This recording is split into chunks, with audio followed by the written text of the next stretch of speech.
పంటల్లో దిగుబడి అనేది నేల సారం, సాగు చేసే రకం, యాజమాన్యాన్ని బట్టి ఆధారపడి ఉంటుంది. దీంట్లో కీలక భూమికను పోషించేది భూసారం.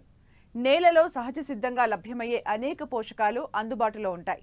వీటి స్థితిగతులను అంచనా వేయకుండా పదే పదే రసాయన ఎరువులను విచ్చలవిడిగా వాడటం వల్ల సాగు ఖర్చు పెరిగిపోవటమే కాక భూభౌతిక లక్షణాలు కూడా దెబ్బతినే ముప్పు ఏర్పడింది. కాబట్టి ప్రతి రైతు ఈ వేసవిలో నేల ఆరోగ్యాన్ని సంరక్షించే విధంగా భూసార పరీక్షలు చేపట్టాలి. వివరాలు ఇప్పుడు తెలుసుకుందాం.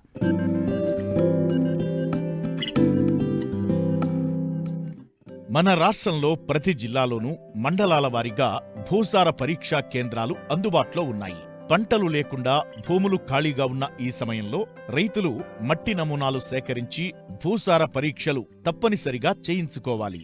చాలా ప్రాంతాల్లో భూమిలో లభ్యమయ్యే భాస్వరం, పొటాష్ల శాతం ఎక్కువగా ఉన్నప్పటికీ రైతులు రసాయన ఎరువుల రూపంలో విచక్షణారహితంగా వాడటం వల్ల పెట్టుబడులు పెరగడంతో పాటు సాగులో సమస్యలు ఎక్కువై రైతులు అనేక ఇబ్బందులు ఎదుర్కోవాల్సి వస్తోంది. దీనికి చక్కటి పరిష్కారం భూసార పరీక్షలంటూ మట్టి నమూనా సేకరించే విధానాన్ని సూచిస్తున్నారు కరీంనగర్ జిల్లా జమ్మికుంట కృషి విజ్ఞాన కేంద్రం శాస్త్రవేత్త విజయ్.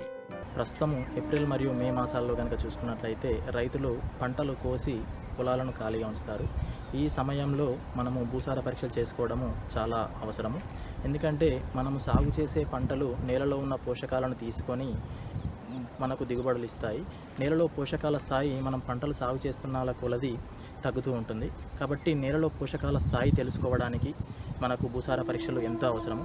కాబట్టి నేలలో ఉన్న పోషకాల స్థాయిని తెలుసుకోవడానికి, దానితో పాటు నేల యొక్క స్వభావాన్ని, అది చౌడు స్వభావమా లేదా క్షార స్వభావమా, దానిలో ఉండే పోషకాల స్థాయి, వాటన్నింటిని తెలుసుకోవడానికి భూసార పరీక్షలు చాలా ఆవశ్యకమైనవి. ఈ భూసార పరీక్షల్లో మనం ముఖ్యంగా గుర్తుపెట్టుకోవాల్సిన విషయము మట్టి నమూనాల సేకరణ.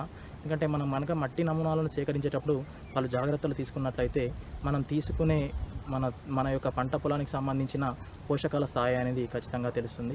ఈ మట్టి నమూనాలు సేకరించేటప్పుడు ముఖ్యంగా మొదటగా మనము వి ఆకారంలో పొలంలో ఒక 15 సెంటీమీటర్లు గుంత తీయాలి. తీసిన తర్వాత గుంత యొక్క పైపొర నుండి క్రింది వరకు మట్టిని సేకరించాలి. ఆ విధంగా ఒక ఎకరంలో 8 నుండి 10 చోట్ల కనుక తీసుకొని ఆ తీసుకున్న మట్టిని ఒక కుప్పగా పోసుకొని 4 భాగాలుగా చేసుకొని ఎదురెదురు భాగాల్లో ఉన్న మట్టిని తీసేసి మనకు ఒక అరకిలో వచ్చే వరకు చూడాలి. ఈ విధంగా వచ్చిన మట్టిలో కొత్త ప్లాస్టిక్ సంచుల్లో కనుక పోసుకొని దానిపైన యొక్క రైతు యొక్క పేరు, సర్వే నెంబరు, మొబైల్ నెంబరు రాసి దగ్గరలో ఉన్న భూసార పరీక్షా కేంద్రాల్లో కనుక ఇచ్చినట్లయితే మనకు భూసార పరీక్షలు చేసి దానిలో ఉన్న పోషకాల స్థాయిని మనము తెలుసుకోవడానికి అవకాశం ఉంటుంది. అయితే ఈ మట్టి నమూనాలు సేకరించేటప్పుడు మన పొలమంతా ఒకే రకంగా ఉన్నప్పుడు మాత్రమే ఒక్కో మట్టి నమూనా సేకరించాలి.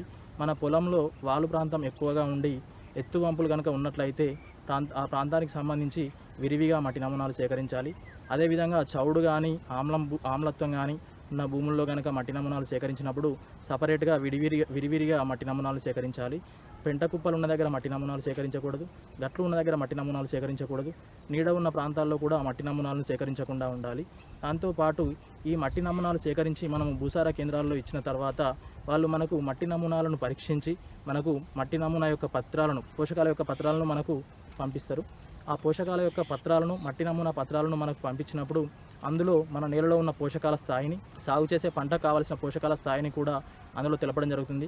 కాబట్టి రైతులు ముఖ్యంగా ఈ భూసార పరీక్షలు చేసుకున్న తర్వాత ఆ భూసార పరీక్షా ఫలితాల పత్రాల ఆధారంగా అందులో ఉండే పోషకాల స్థాయిని తెలుసుకొని మనం సాగు చేసే పంటలకు ఏ పోషకాలు ఏ మేర ఎంత స్థాయిలో అవసరం పడతాయో తెలుసుకొని పోషకాలను వాడినట్లయితే మనం వాడే అనవసరమైన వృధా ఖర్చులు తగ్గించుకోవచ్చు.